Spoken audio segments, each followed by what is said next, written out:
All right, this is John Kohler with growingyourgreens.com. We have another exciting episode for you, coming out here from a beautiful backyard garden here in Las Vegas, Nevada.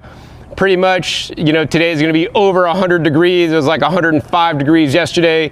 And pretty much in the summer, it's pretty much over 100 degrees. We had our first 100 degree day in May 22nd. And for some of you guys, that may be before your last frost date, which boggles my mind. We're getting 100 degrees in May. So June, July, August can be some of the hottest days here in Las Vegas. But yet, as you can see behind me, my backyard garden thrives. This is half of my garden. On this side, my raised bed, circular garden that you'll guys see at the second half of this video. The first side, I'll show you guys maybe an overhead shot in just a minute with my other neighbors, but you can see clearly the neighbor behind me pretty much has the desert landscaping. People unfortunately believe that in Las Vegas or the desert, you can't grow anything. And I want to say that is completely wrong. You can grow things, you just got to grow the right things, plant them at the right time, have the right irrigation, and you can completely have a backyard oasis, green oasis that can cut down on all the heat warming effects that, because there's not enough greenery covering the ground, not enough trees planted in the city recently started giving away trees, some of which are fruit trees, for free to people, so we could start to get more tree cover on the ground to help cool down the city. So I 100% encourage you guys to grow the plants that are gonna do well in our city to keep the ground cooler, and at the same time also provide you a source of food, a source of nourishment, a source of security and food sovereignty, when pretty much everybody in this whole city goes to the grocery store to buy their food, and they're literally slaves to the food at the grocery store, whereas I could just go out to my backyard and cook full-on meals, you know, and I eat out of my garden every single day, every day of the year actually. So let's go ahead and give you guys a few close-up shots of my garden from overhead before I drop down and give you a tour from the ground. All right guys, so you can see this is the round circular raised bed side of my garden. It's just pretty much covered. You can see a little bit of the wood chip pathway there, and then actually the cool thing is, just like along that whole fence line, those are all fig trees, some of which are just over the top, like super tall. And then we'll pivot to the other side. So if you don't have rocks in your backyard garden, you pretty much have to have ground dirt, and then we have a nice tree there. But as you guys can see, my backyard is different. I have this whole fence line that you'll see from the ground of water spinach, as well as some Malabar spinach growing up there. And as you guys can see down below me, I have tree collards and the faux tea, that's the garden bed there in the front, which you'll see from the ground in a minute, as well as the sunchokes. The next bed over has things like the Basella, and mostly this year it has the wild Arugula. And then the next bed there has a lot of eggplants, some Basella, spinach, some tomatoes are actually growing best for me this year, as well as peppers. So anyways, let's head down to the ground level and give you guys a tour of my amazing backyard Las Vegas garden. All right guys, so now we're here on ground level in my garden, and we're gonna give you a full tour of my garden. You know, so here's a story. The other day, actually, I went to a local farm here in Las Vegas. Actually, there's a lot of money from the government put into this farm to see how much food they're growing to support the local community in Las Vegas, when they're spending lots of government money and other charitable organizations and other businesses donated to this nonprofit to grow food in Vegas. And I go there, and there's like, every bed was mostly empty. They had a few plants surviving, but it was mostly empty. And it just made me real sad, and thought about like all the waste money that was put into this farm when it could have been much more well designed, or even, in my opinion, had a person that was more into growing food than making excuses, personally. So, that's why I want to show you guys my garden here, and this is the beginning of August, which is July and August, for those of you guys that don't know, are the hottest times in Las Vegas and the most difficult times to grow. If you're gonna visit a garden and wanna see how good they are in Vegas, go in like late July, early August, because they've been had to make through all the heat waves of literally, pretty much we had almost over 100 degrees most of these last 30 days, if not longer. And you can see my garden is not dried up. It's full, it's bountiful, and this is not hard, guys. You know, the summary I want to give you guys for this episode is, I want you guys to, number one, grow the right crops, okay? Number two, now that's one of the things that the farm wasn't doing. They weren't growing the best crop to grow. They were trying to grow crops that maybe won't do so well here in the desert and are going to be significantly more challenging. Number two is put in an irrigation system and have it water appropriately. This is something that the farm, according to the farm manager, was not doing. They're like, I'm like, how many times do you water? They're like, oh, we water 3 times a week. And I'm thinking in my head, I'm like, wow, that's impressive. They're saving a lot of water. But then I'm like, it's not impressive that everything pretty much isn't alive. So I water multiple times a day because here in the desert, we live in an arid climate and you need to give the proper amount of water. I'm not going to get into the specifics on how to do that. I have other videos where I go into that. But basically, I water during the warmest parts of the day for short periods of time. And then maybe in the evening for a little bit longer. So the water could go deep. But it's very important not to let your plants dry out, okay? As you guys can see, you know, I have a few plants that are drying out because I'm not perfect on the watering, but for the most part, I have like greenery all around me. The third tip I want to give you guys is build raised beds and bring in your soil. The soil here is notoriously bad. It is low in organic matter, and that's why I recommend picking up some good local soil.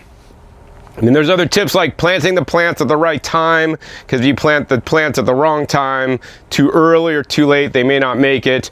That being said, I mean, I'm still planting plants in my garden all through July, August, you know, without a problem if you do it right. Anyways, let's take you around to each of the beds and show you guys what I'm growing. We're going to start with this main bed here. This is the main bed that I get to overlook when I'm doing food prep outside in my outside makeshift kitchen. And what we have here is mostly, as you guys see in this space, this is mostly wild arugula. I think it's from Frankie Seeds, and this is not the standard arugula. Standard arugula, you will have the white flowers, it bolts very fast. Actually, this one I planted probably maybe last summer, like as an understory to see what's gonna do, what it's gonna do, and then it basically stayed alive. It stayed small. Over the winter time, it really didn't grow much, but once the spring hit, it started growing more, and then by the summer now, you can see it just literally has taken over. This is like a whole understory of my taller plants I have, like the salad tree or Basella, link down below to that video.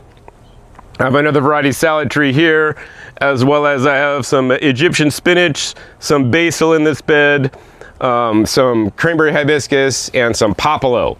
So let me go ahead and show you guys each one of those and share a little bit more about them real quick.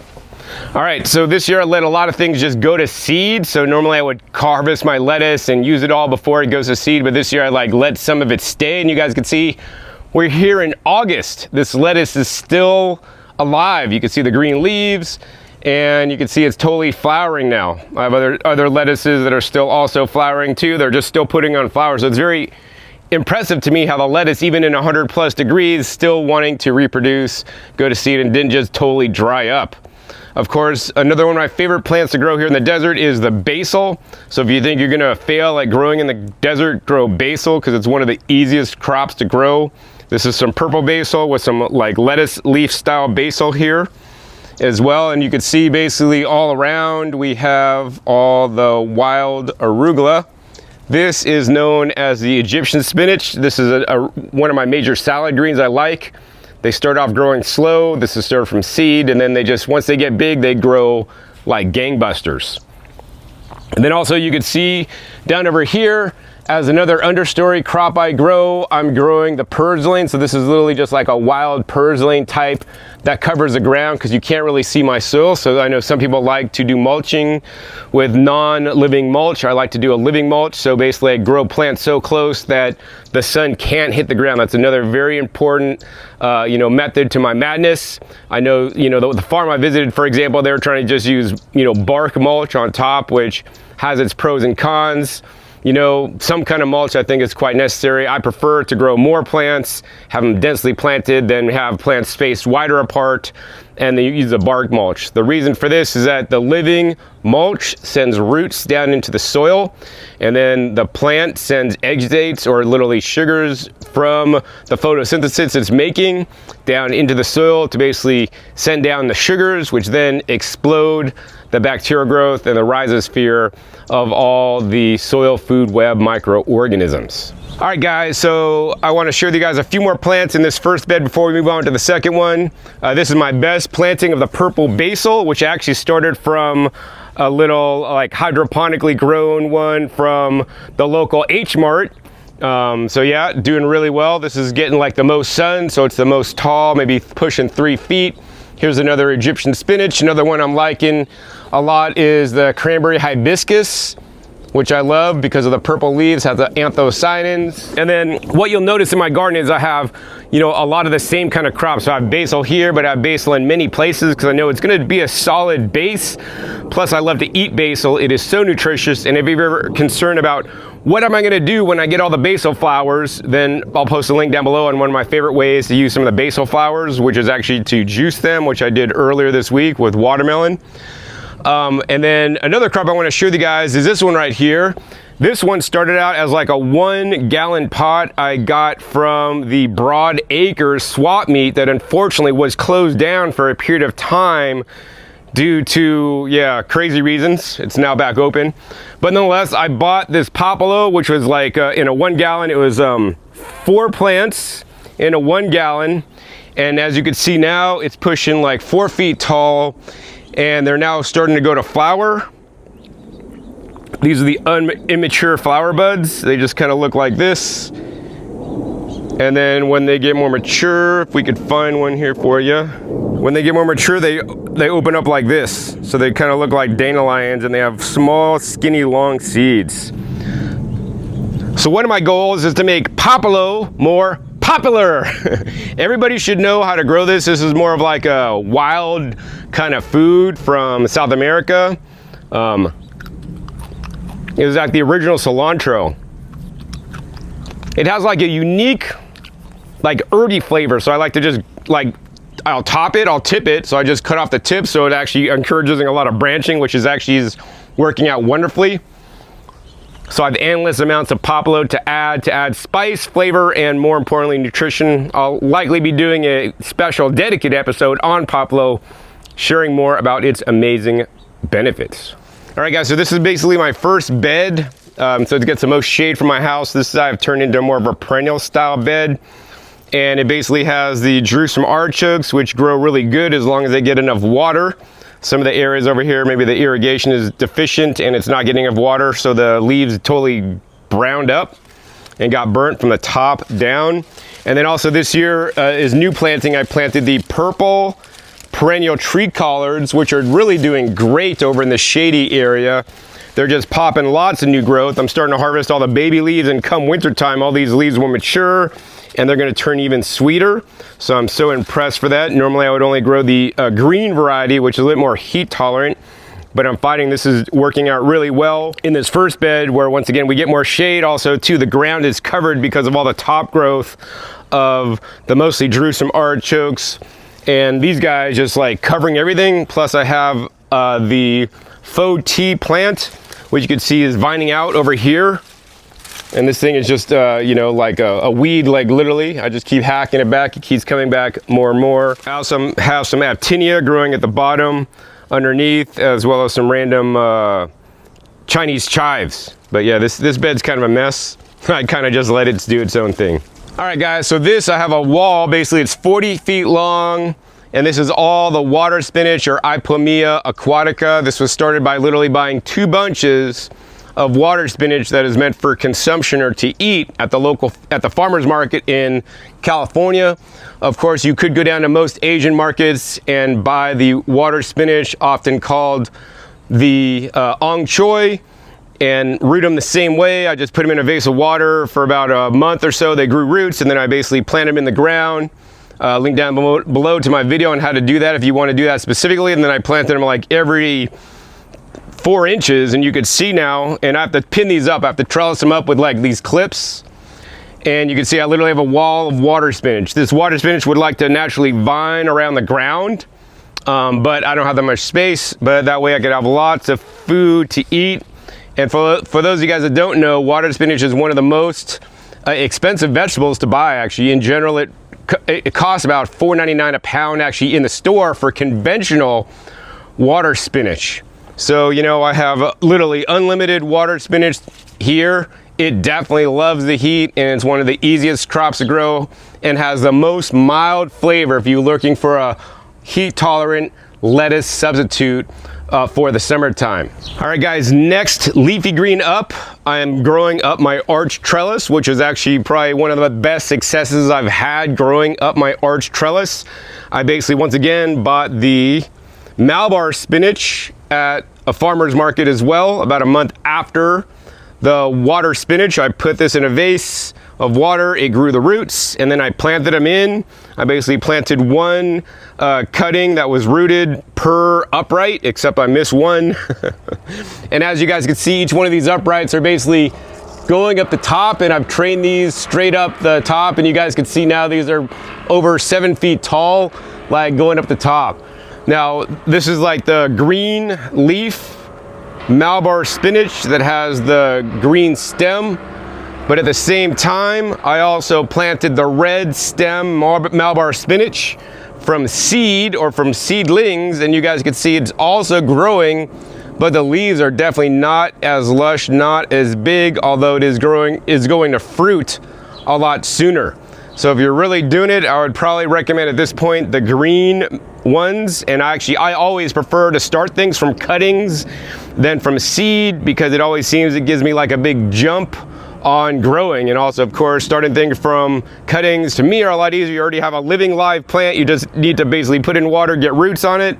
And then with the seeds, you need to germinate the seeds. They need to be at the right temperature. They need to have the right hydration level. You need to remember to water them. And with this, I literally put them in a vase. They grow roots. I plant them, and now I have lots of water spinach. Of course, another partial success up the arch trellis is the longevity spinach, which I actually planted last summer, beginning of last summer.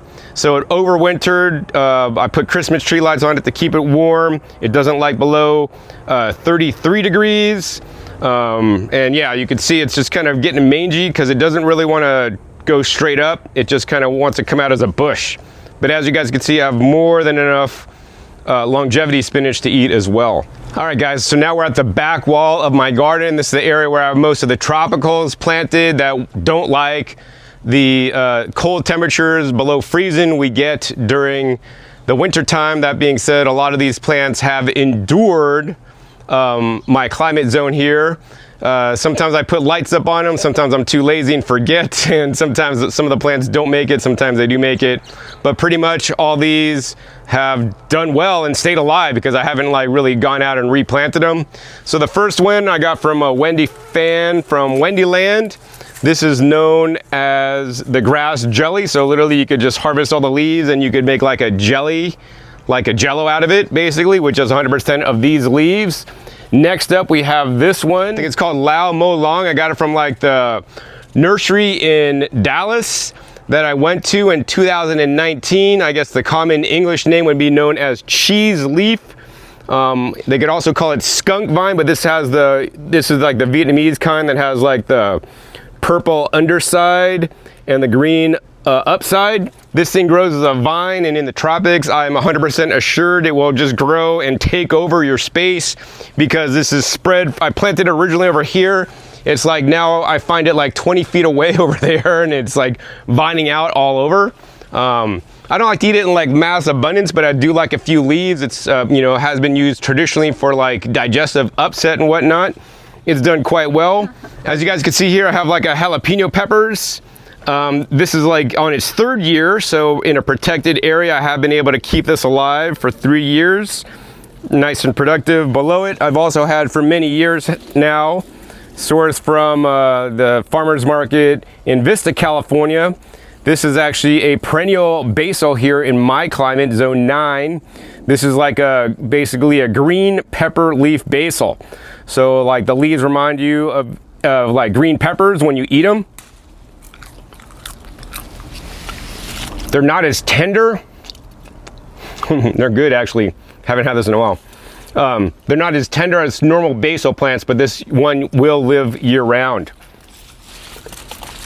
Now behind it, I've planted as a memorial to the Oakley man. Right here, we planted my special, ouch, rose plant grown for rose hips, the Rosa rugosa. We'll see how that does. And then along the back wall here, I also planted a lot of the longevity spinach. Then also I planted this one, I forget what it's called, but like Wendy Fan gave this to me also. You could eat the leaves. And then if we go further here, you can see my moringa, which is, I don't even know, going on like 5 years now. It always, like, the top growth always doesn't make the winter, but then it always shoots up new growth from the lower trunk that stays alive. And you can see I have lots of the moringa growing. So this is like really my low maintenance section, because I literally planted these once, do some minor care in the winter time, maybe put some lights on it. I basically stopped covering it because I'm too lazy, and they stay alive. Next up, I have my chaya. So the chaya, you must cook it to eat it. It does contain some cyanogenic glycosides. And my original chaya was just the standard narrow leaf chaya I brought back from Florida many years ago. As you guys can see, this just comes back with a vengeance. In the winter time, it gets too cold, so all this nice green growth is just gonna just cease to live. But then if we come back down, you can see, you know, the bottom trunk of the tree stayed alive, and that's where all it shot out from. So you can see right here is where I cut it back after the winter, after everything didn't make it because it was too cold. And you can see right below this point that all the top growth that was young and tender didn't make it. The trunk stayed alive, and it basically shot out new growth here, and then got even more bushy. So I have plenty of chai to eat. This is like, basically I'd call this a tree spinach. You do need to cook it, however. And then after I was so successful with that, one of the trips to Florida, I learned about the large leaf chaya. So now this is the large leaf chaya, basically the same as the narrow leaf chaya, just a different leaf shape. And this I've already got established too. I think this is going on maybe the 3rd or 4th year. So once again, this also comes back every year. And now this year's special, I got a brand new chai that I'm so excited about growing here. And this is my variegated chaya. So you guys can see, this is the standard leaf chaya. You can see the leaves look identical to the standard leaf chaya, but instead of being the deep green, it's like the light green with the yellowish white kind of outline. So like, it's really nice and decorative. Kind of reminds me of like a Christmas plant, although this would grow easily in the tropics. Definitely not gonna like the snow. This one's also actually going to flower right now, which is kind of fun. Oh, and then for fun, I just dropped seeds in the garden and see what happens. So I actually planted some papaya seeds right there that are coming up. So over here we got a loquat tree I planted from seed. Oh, up next we got the Jewels of Au Pair. This is another recent planting, and this is a special variegated Jewels of Au Pair. As you guys can see, this is the cheese plant that's probably about 10 feet away from the other vine that just vined all the way down. And then over here we have I have a lot of longevity spinach growing, supposedly growing against this back wall. And then you can see in this pot here, this is my original planting of the Jewels of Au Pair that basically just reseeds itself every year right in this pot with my kumquat tree above. And then I also planted a seedling avocado, which is like a black edible skin avocado. And it actually just rooted out, and actually it's even taller than the loquat tree behind it. So yeah, that's the back of the garden. All right, so moving up from the back wall, I have a 4-foot by 8-foot raised bed, and this year I basically didn't get it planted out, but I had a lot of tree collards, the green kind, in 5-gallon pots. I basically just put back here and put on a drip system so I can continue to grow them, which they've been growing fine in literally full sun in the heat. And I will have these plants available for sale for somebody in the local area. If you are interested, they'll be $50, and if you are interested, contact me through my Instagram at Growing Your Greens. All right guys, so the 4-foot by 8-foot bed in front of the one with all the tree collards in pots actually have tree collards in the ground. So we got the standard green tree collards here. They don't produce the largest leaves in the summertime. Maybe if you do put a shade cloth over them like I used to do, but now I'm too lazy to do that. So I just grow them in full sun. The leaves are quite small. They kind of go through an adjustment period when they get adjusted to the hot summers. And now I'll say the beginning of August, now they're fully adjusted and now they're starting to leaf out. So come wintertime, these leaves are going to be huge and delicious. So I have many of these. I probably have a half dozen of them in here. This is my newest planting. This one's been here even longer. And then I have like a new purple planting that you can see is just, instead of growing more upright, is kind of sprawling out all over. And then I have like a hybrid tree collard, which is like a tree collard cross with like a dinosaur kale from my own seedlings, which is doing quite nice. Of course, I'm also growing some Nepalese cactus. I want to encourage you guys to grow and eat the pads. They're really good for you actually to eat. And then as an understory down here, I planted one purple basil here, but mostly down below here, we have this stuff called rock samphire. I got this from Wendy at Wendyland. She will often sell seeds. As you guys can see, this is in the carrot family. It is currently going to seed. This is the small ones. Here's a large kind of like umbellus kind of seed thing. And the cool thing about the rock samphire is that literally this is a wild food, guys. I'm growing in my garden. I mean, this is native to like the shores of like Britain and over on that side of Europe, right? In the cracks between the rocks. And it grows great here in the desert. You can see this, it took over this whole area. The understory below my tree collards is this rock samphire. It basically goes to seed. I'm so lazy I don't even collect them. They drop and then more plants come up. So yeah, and then the most impressive thing about the rock samphire is you can just pick it. I like to pick the baby leaves here, and this is a rich source of iodine. This is an iodine accumulation plant, guys. This is in the published studies. You got to make sure if there's iodine not in your soil, then this plant will not have iodine. That's why I recommend using things like ocean solids or the sea crop to enrich your soil with the iodine as well as other sea minerals with reduced sodium. I also, of course, put in things like the kelp and phytoplankton that was grown in the ocean or ocean water to add the iodine in the soil. So now when I eat this, not only do I get a nice hint of like that salty flavor, so if you're trying to get rid of salt out of your diet, you could just grow this, dehydrate it, and use it as a powder. I'm also getting my iodine. And of course, this is a wild food, not hybridized, and literally has taken over the whole bottom of this bed, which I'm actually quite happy about. All right, guys, so this is the last bed on this side of the garden. And I mean, for you, it may look like a jungle. For me, I basically planted a few rows of things. So on the outer row, I planted like basil and peppers. And then on the second inner row, I probably planted some maybe more peppers, as well as the things like the basil. The next row I planted the eggplant, and then I probably planted some more peppers and then some basil at the end. Now, of course, also some tomatoes in here. So of course, as the main understory, I have the Purslane, and then also I planted tomatoes. And normally in the desert, I don't plant tomatoes, but this year I always try and experiment with different things. So this year I planted tomatoes as a mixed vegetable in this bed with eggplant and peppers and basil. And I basically, normally I like to trellis my tomatoes up so they get more sun. This year I was like, man, I'm too lazy to trellis them up. I'm just gonna let them sprawl and see what they do. So what I'll tell you guys is this is the best year I've ever had for tomatoes, maybe except for my first year that I grew them.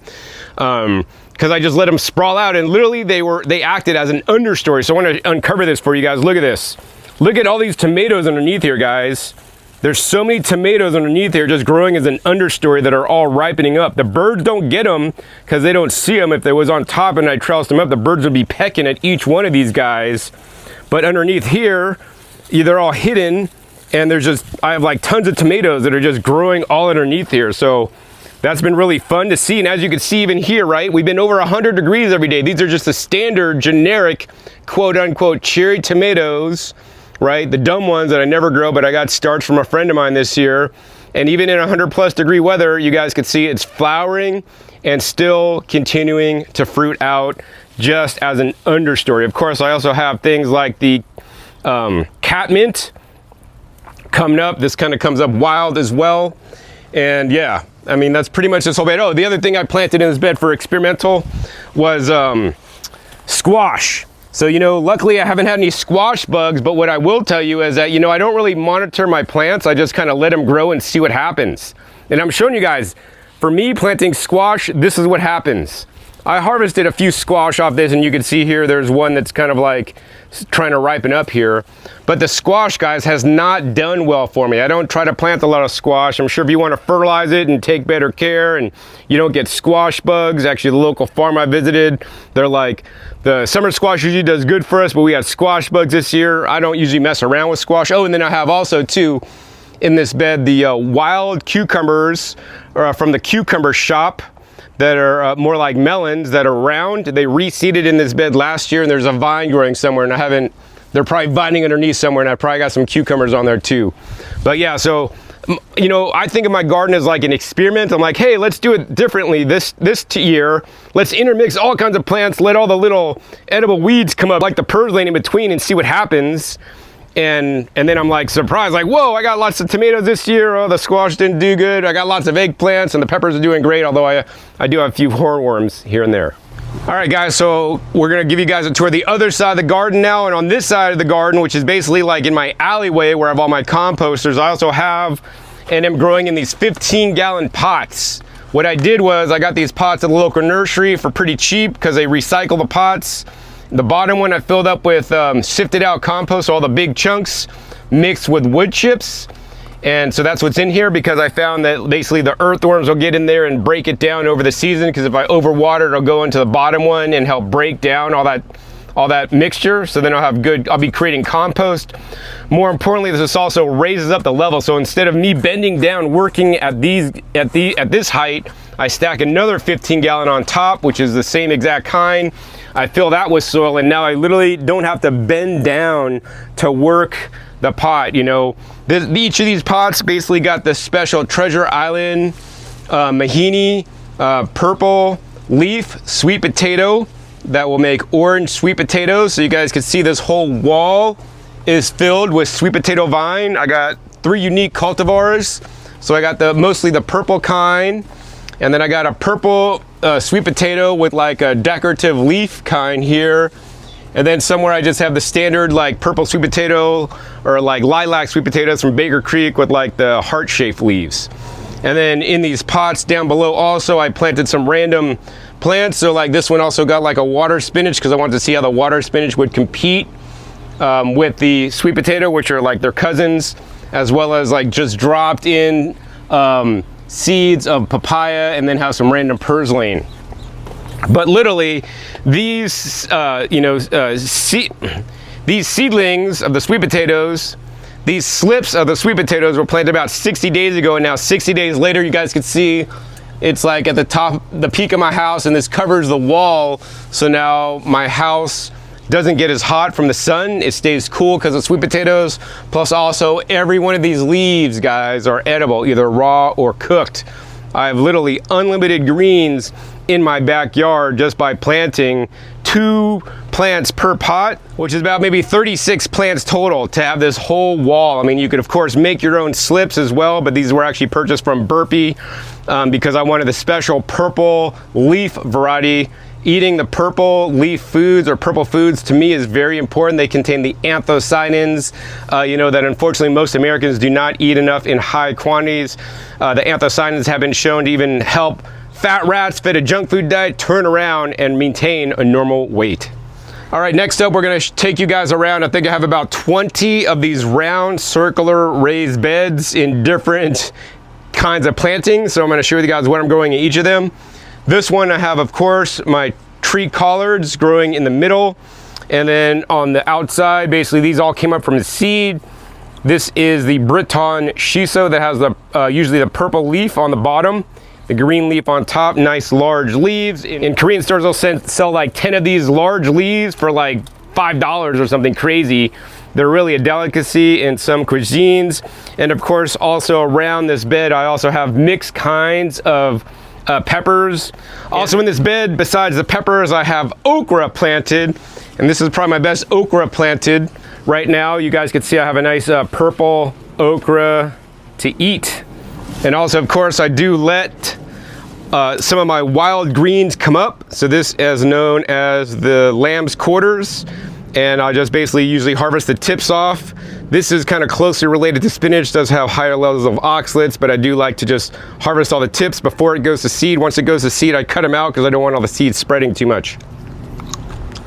So this is the closest relative of spinach, even though I'm growing all these other spinach type leafy greens, which are actually not related. All right, guys, so you guys can see I have figs behind me, and if I move this out of the way, you'll see all the way down against this whole wall I have figs. I've probably got about 20 fig trees in 15-gallon pots. And I've had so many figs this year. This is the Cadota variety, which is what it's tagged, but I think that might be inaccurate. But these are green figs, and then they are ripe when they're like a lighter green versus a darker green. I have so many figs this year. I get to share them with the birds, which I have mixed feelings about. Hey, I'm glad I could feel the local wildlife, some of the best food in Las Vegas. But the other hand, like, they eat a good percentage of my figs, but I still have more than enough that I could eat, all right? So let's see if we can find you a ripe one to harvest on the camera since there's so many. Let's see, oh, this one's pretty good. This one's nice and kind of dried up, maybe bird pecked a little bit, but let's go ahead and break this open and see what we got. All right, look at that, guys. Nice and jelly. So this is a little bit dried out, but that's where I like them because they kind of get more sweet. Could be better. Let's find another one. All right, this is what the birds do. They get in there and they eat it out from the inside. All right, here's another ripe one, guys. Oh, look at that, man. The birds are getting it like all over. This one has like a small bird peck on the bottom. All right, so let's go ahead and open this up. All right. Much better, man. When the birds start getting them, you know they're gonna be good. A1, delicious all the way. Figs are one of the easiest fruit trees to grow in Vegas. And guess what? That's why I grew them. I try to grow the easiest things. I don't wanna be like having complex fruit trees that you gotta like pay attention to, that you gotta like put more labor in, or that are high maintenance to make fruit, right? You get a fig, you give it enough water, and it's gonna make fruit. It loves the desert heat here. All right, next up, let's go down to the bed down below, which may look like a tangled mess to you, but to me, I'm doing some seed breeding. All right, guys, so this bed literally looks like a hot tangled mess, because literally what happened is these figs kind of got heavy and they kind of tipped over before I kind of secured them against the wall, which I need to do again because the winds. And then this bed, basically what it has puntarelle, which is like an Italian kind of chicory that makes these kind of cool heads. It started growing well during the heat, but then it all of a sudden bolted. So I'm like, all right, well, I'll just have more seeds, because some of the chicories actually have done quite well for me here in the summer, which I was really surprised at, that the chicories would do so well and provided me a good amount of leafy greens this summer, which I'll show you guys in a second. So I wanted to let all this puntarelle go to seed. So I probably should manage this a little bit better, maybe stake these up a little bit so they could kind of not be all smushed and like bent over, which they all are, but they make dandelion like leaves, and then they make a nice puntarelle, or like a nice cauliflower looking like head that's actually really a stem vegetable, which is kind of hollow and quite unique if it has the right conditions. Obviously here didn't have the right conditions, so it actually went to flower and set seed more quickly. So I'm looking really forward towards these seeds, how they drop, and then how they just hopefully come up with a vengeance next season. All right, guys, this next bed is pretty much dedicated, planted with the sunchokes, or drew some artichokes, plus I have like a goji berry kind of like hidden in the middle here, which yeah, it's definitely getting some new fruit on it, but I got it. Usually sometimes it will get defoliated during the summer. You guys can see here's a new flower. But yeah, this bed is just like, I just keep trying to pin this back because trying to walk through here is a pain in the butt. But yeah, I would recommend, if you do grow sunchokes, grow them in a special dedicated raised bed or an area, because they will spread out, which actually has not been too fun for me. Normally I'm able to keep them in a raised bed, but they've been spreading out to neighboring raised beds like this one right here. So this raised bed right here is supposed to have some like onions. And I heard that the cool thing is, if you plant like the, onion chives next to your peppers, you're gonna have definitely less like root nematodes in there. So I tried that this year, planting some onions between my peppers. You guys can see I got plenty of peppers I do need to be harvesting. And then I have some of my tree collards that I basically protected the tree collard seeds from the birds with this netting, which looks like it's degrading in the sun, which is definitely not good, or getting pecked by the birds. I do need to take these off by now because all the seeds on the inside are totally dried up now. All right, this next bed I thought I'd experiment with this year with growing dinosaur kale in the summer in the heat. This is one of my most shaded areas. For a while was doing all right, but then I got like a spider mite infestation and then it really wasn't doing so well. That being said, I normally wouldn't waste space with dinosaur kale, but I planted these like, you know, a little bit later springtime to see how they would do in the summer, to see if I could get dinosaur kale productive in the summertime. That being said, I would say I would not waste my time with dinosaur kale in the summer. I would, you know, rather just keep my tree collards, both the purple and the green variety, growing for my brassica, or actually this year, my main brassica for the summertime has been the wild arugula, which I would prefer more than the dinosaur kale. Plus, also, I saw some grasshoppers in here, and I saw grasshoppers munching on my dinosaur kale. So yeah, this bed, once again, I grow it and I show it to you guys. A lot of times I'm successful, sometimes not as successful, but I tell you guys what's up so that you guys could plan appropriately. But yeah, normally dinosaur kale is one of the most heat tolerant, you know, kales to grow in the desert. All right, next up we got this bed behind me, and this has a whole mixture of things. Let's see, this has number one, the nasturtium. So this is my most shaded raised bed. This has some nasturtiums that are actually doing well through the summer. Sometimes in the summer I lose them all.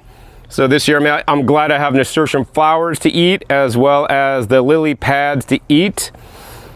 I also have some sprouting flat leaf parsley over here. This one's fun. This one is called the water pepper. So this just reseeds on its own in my garden. You could eat the leaves. They taste kind of like a hot and spicy pepper. And then this year, I'm having the best luck growing the standard roselle. This makes the Jamaica, and the roselle, I've always planted it in full sun, and it has basically struggled and never really done much. But this year, in the most shady spot in my garden where it gets you know, some direct sun for parts of the day, but most of the time it's just getting indirect light, it's really doing the best. So anyways, I'm convinced that the roselle will do the best, not in full sun, but definitely getting a good amount of shade. Then also, of course, here's a dinosaur kale that has just basically gotten really tall. And then I have some edible Japanese greens over on that side. And I'm sad to say that I lost my Japanese mugwort that I was so proud of. That used to be over here. It's no longer over here, so I gotta replace that. All right, so the other thing I have the standard bloody dock or red vein sorrel, which is right here. Then next to it, you can see I have this standard French sorrel right here, which are both doing well, kind of as an understory. Let's see, this one is the Japanese herb plant that does quite well. It's kind of reseeds on its own. I have lots of it. And yeah, that's this is a more perennial style bed that I try not to replant and kind of just let it grow on its own. So one of the shadiest spots in my garden that's protected, especially in the winter time, I have my avocado trees. So you guys can see now, these are probably pushing like 10 feet tall now. These are all from seedlings. This is like a West Indian avocado that has the edible skin. So these trees are getting quite tall. I'm not seeing any fruits yet. They're almost actually pushing as tall as my house. So hopefully I'll get some fruit here one of these days. The reason why I like to grow these is because the skin is edible on the avocados, plus also the baby tender leaves. You can pick them off and eat them, only on this variety. They taste like licorice actually, or anise. All right guys, this next bed, basically years ago when I started this garden, I planted a small little rosemary plant, and now this thing is like 4 feet wide, 4 feet wide the other direction, and like 6 feet tall. I just got to keep hacking it back. I kind of like it. I mean, I use it to juice. I use it for like, you know, different seasoning. I always pick the young tender rosemary when I'm eating it. And then coming up to this bed here, honestly, I didn't get to replant this from the winter time, but it's been doing so good I haven't wanted to replant it. So let me explain what's in here, because there's a lot. Number one is this is a really good representation of what the puntarelle would look like when it goes to flower. So it sends up all these little upshoots. Once again, this is in the chicory family. This is also lettuce going to flower. Despite the 100-degree temps, it's still alive. Definitely has got some kind of disease going on there, but I'm letting it go to seed and flower, so hopefully they'll come up next year. We got the water spinach that kind of came up on its own in this bed. And then we also have at different stages of life, this is the radicchio that's actually going to flower. Once again, another chicory. And I let radicchio previously go to flower in here. And if we look down below real close here, you could see we have all these lettuce looking like plants. Like all these basically are like lettuce. Radicchio is like in the family of like the lettuce plants. It's just kind of a bitter lettuce. But you can see this is a baby plant here and it has tons of leaves, right? This is one plant here. We could go a couple inches over. Now we have another radicchio plant here. We have another radicchio plant here. These have just come in so thick, guys. I have all these radicchio plants. So this is literally my bitter lettuce substitute for the summer that I never even knew about, because I never usually try to grow the radicchio in the summertime. Maybe a few have over summered, but this year they dropped seed, they started themselves, they came up and they want to grow in the summertime. Of course, some of the ones that grew in the summertime bolted early like this one, but a lot of them, I mean, look at this. It's all down in here dense. These are all like baby radicchio plants, and I just like to come in and harvest these tender greens to eat. So I could literally have like a lettuce-like salad that's bitter. And you know what? One of the things I've heard is that bitter is better. And actually, it is true that we want to eat bitter greens. Some of these bitter greens have compounds that can help you sleep better at night, thanks to the bitter. All right, guys, the next bed right here is the mint bed. And I really don't do anything with the mint bed. I probably should have been cutting this back and topping it. So it's actually more productive with mint. But as you guys can see, I haven't, and that makes me the most popular guy in their whole neighborhood for little beneficial pollinator bees and other insects, right? All day until the night, this whole bed, you can see there's like bees there, there's regular honeybees, there's like all kinds of other little bugs and non-honeybees, like regular like solitary bees, like landing on this whole area, and little like all this basically traffic, air traffic going on here. And then of course in the middle I planted a sage, which is actually competing quite well with all the mint. And then also I do regularly reseed the leeks that grow down below. Normally I have a whole bunch. This year it looks like I only have a couple growing up in this bed. If you guys if you plant mint in a raised bed, don't ever expect to get rid of it. Once again, link down below to my video where I tried to get rid of the mint after I planted it in the raised bed and went through every bit of soil and took out every piece that I found, and it still came back. So now I don't fight it. In the wintertime when I cut it back, I may try to plant new plants that'll grow up above the mint and then now use the mint as the ground cover. So I would encourage you guys always to, think about how you can work with nature, like using it as the ground cover and letting things grow above it versus working against it like, oh, I got to get rid of the mint now because it's invasive, right? So yeah, different ways to think about things. And as I have more experience being a gardener, I think about these things a lot more and, try to work smarter instead of harder. All right, guys, so this next bed also, 2 fig trees kind of fell over. And as you guys can see, I have just plenty of figs, a lot of getting eaten by birds. Then a lot of them drop on the ground. But this bed also, I want to also experiment again this year because, when I started gardening in the desert, one of the crops or the leafy greens that would do well through the whole summertime was the Swiss chard. So Swiss chard and kale are the traditional crops that can do well in the heat. So I decided like, hey, let's try it. Let's do a, early or late spring planting of the Swiss chard to see what's going to happen. Some of the plants kind of did all right. I mean, they're still kind of producing. Like this plant stayed small for the most part, and it's making leaves. It's really not making like a ton of leaves, but then other plants in this bed basically just went to flower. So, and then of course they got dumped over when the fig trees kind of fell over on top of them. And now you can see they're just a jumbled up mess. But you could see also plenty of the Swiss chard seeds to harvest. So yeah, this bed I would maybe also consider not a success. I would say it's a learning experience that, yeah, it's great that I tried again with Swiss chard and it really didn't do that well. And also, Swiss chard is high in oxalates, so I do recommend you guys cook it if you're gonna grow it and eat it. And I probably wouldn't waste my time on growing Swiss chard in the summer again. All right, guys, so this is the next bed. And once again, this is more of a wild mess. I did end up planting like 18 of the pepper plants that kind of did all right. But the other thing is I also let other wild foods that reseeded on their own come back. So for example, this is the Breton shiso that I kind of let go wild in this. So this comes back every year in the summertime for me. Also, of course, another thing that comes back a lot for me is the cat mint or catnip, which also does quite well. I usually like to harvest only the tips like this guy before they go to flower. I do like to usually cut them out before they go to flower. So I got some work to do here. So lots of the cat mint growing underneath here as well.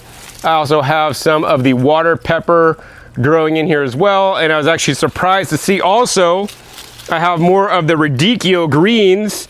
There's several different growths or heads of the radicchio greens in here that are young.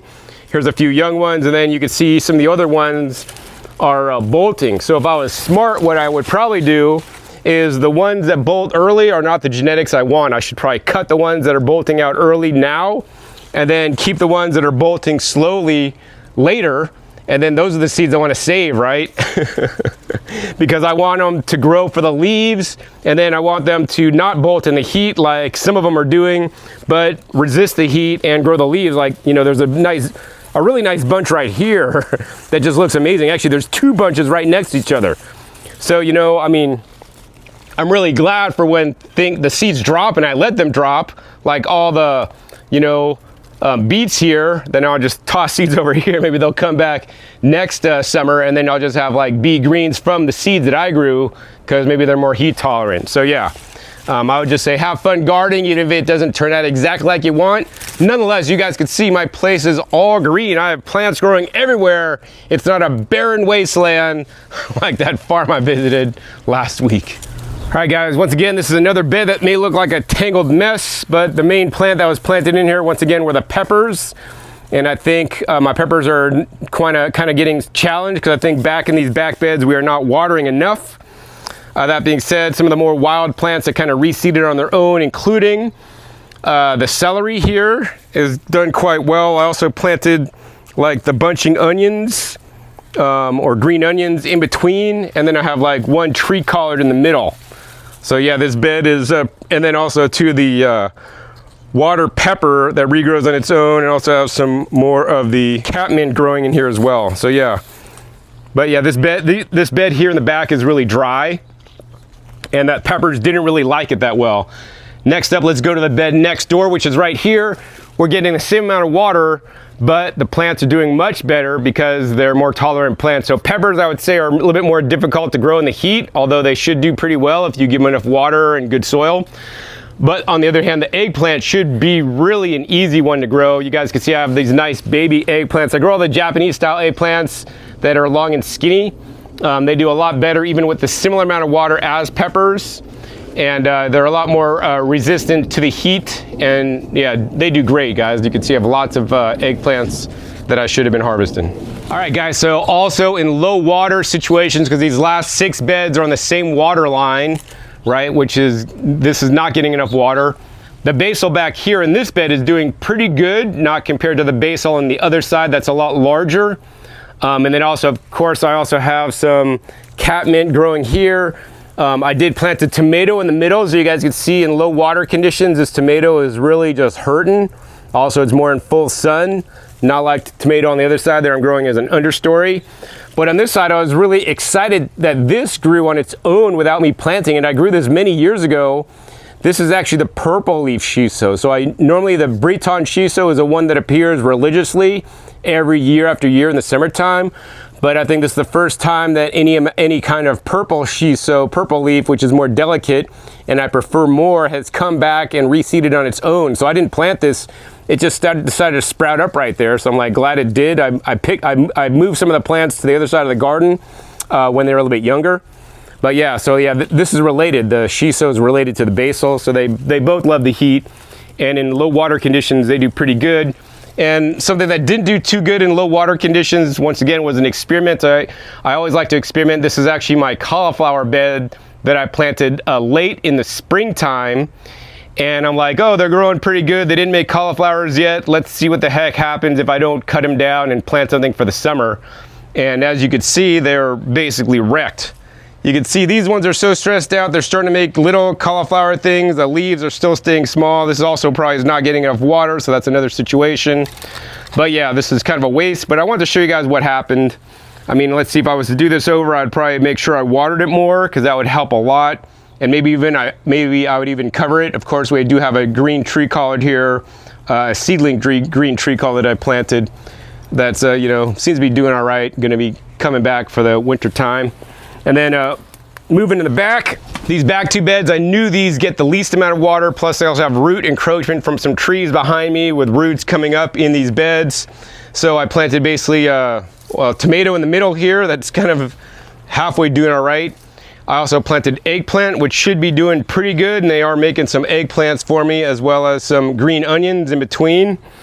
And I mean, this bed's mostly a failure, because to me, like, all these plants are getting too shaded out from the fig trees right next door, especially the ones on the back on this side. You guys can see they're particularly smaller, and at least on this side they're a bit bigger.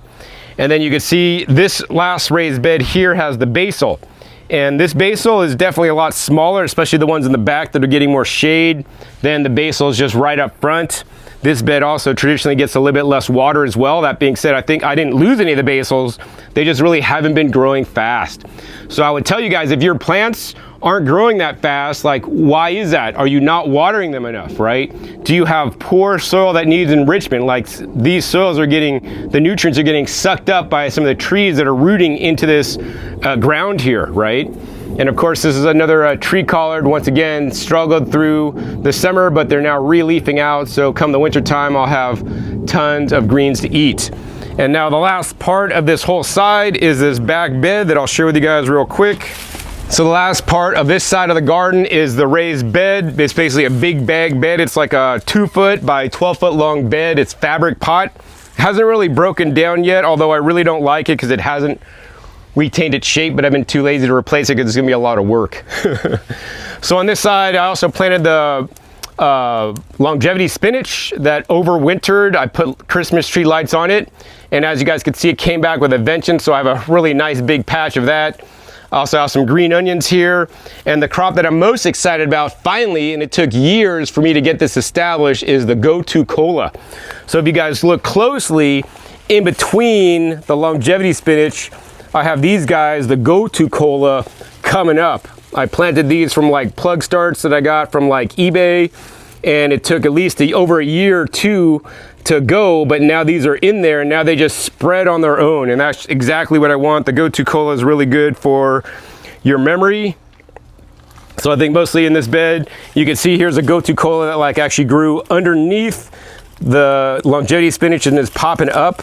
So you could just kind of see them, popping up here and there. So yeah, that's pretty much what's in this bed. Mostly the longevity spinach, Go-To Cola, and then I have this tree collard here that just totally tipped over.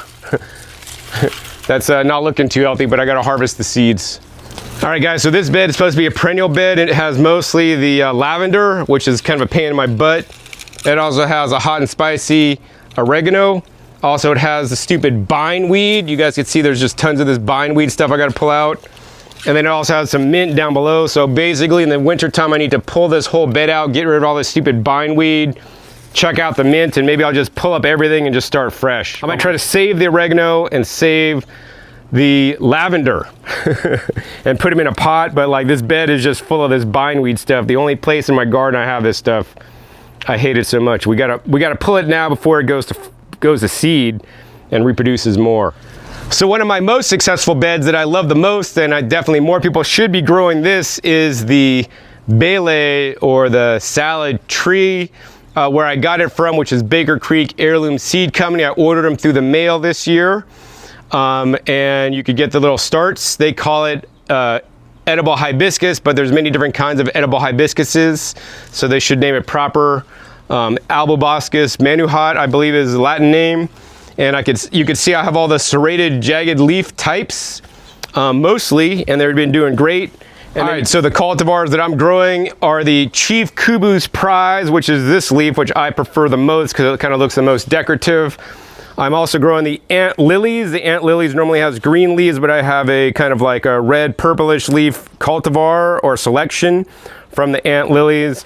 And there's also another variety, a name variety known as Kiko's crumb. These are often made from tissue culture, and then they're sold as transplants around the US. Also, of course, are the more common varieties grown in like Hawaii and the South Pacific Islands. You know, so this is, yeah, one of my favorite crops. Does great here in the summer, known as the Basella. Doesn't like the cold. I'll basically end up uprooting these guys and then taking them to my farm in Puerto Rico, and then they'll live out the rest of their lives there in the tropics. All right, guys, so the last bed I'm gonna show you guys is this bed, which basically underneath, if you guys look closely, I have all this sprouting or bolting, basically curly leaf parsley. That's all underneath here being hidden and obstructed, which was kind of intentional and kind of non-intentional. Planted between these guys, which were not even here in the springtime, because the roots stay alive and then they come back with a vengeance every year, and they're kind of escaping actually the raised bed they're in now. This is called the Hoja Santa. So this can be an invasive plant.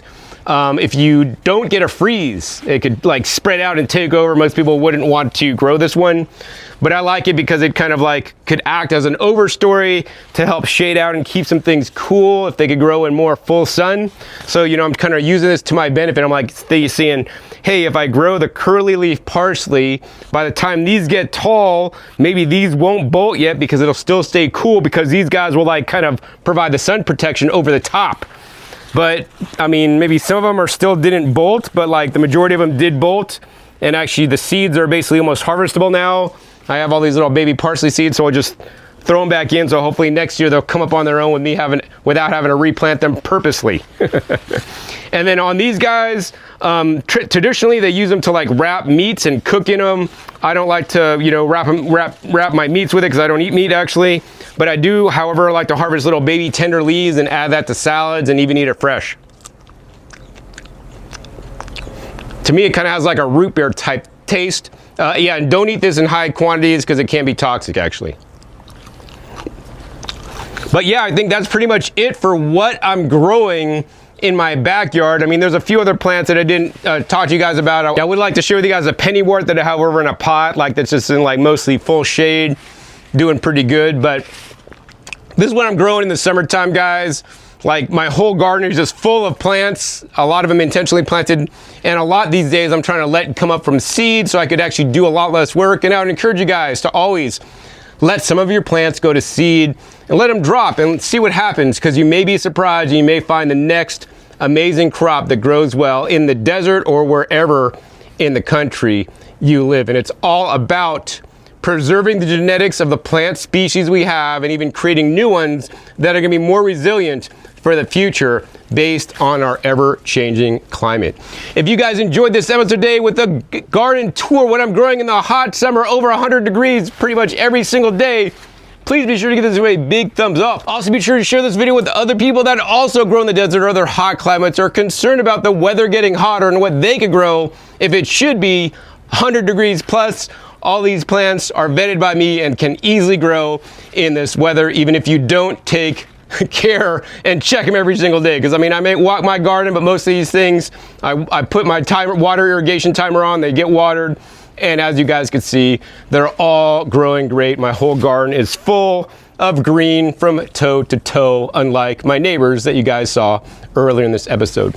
Anyways, also be sure to click that subscribe button right down below so you miss my new upcoming episodes. I've come out every 5 to 7 days. You never know where I'll show up, what you'll be learning on my YouTube channel. I wouldn't want you to miss any single episode, so make sure you click the little bell so you get notified as my videos come out. Finally, be sure to check out past episodes. Past episodes are a wealth of knowledge. Over 1,700 episodes at this time on the channel dedicated to you guys how to grow your own food at home. I'll put links down below to some of my favorite videos I made in the past summers, where I show some of the best heat-tolerant vegetables and go even deeper into some of the ones that I grow that are my favorite here in the desert. So with that, my name is John Kohler with growingyourgreens.com. We'll see you next time, and until then, remember, keep on growing.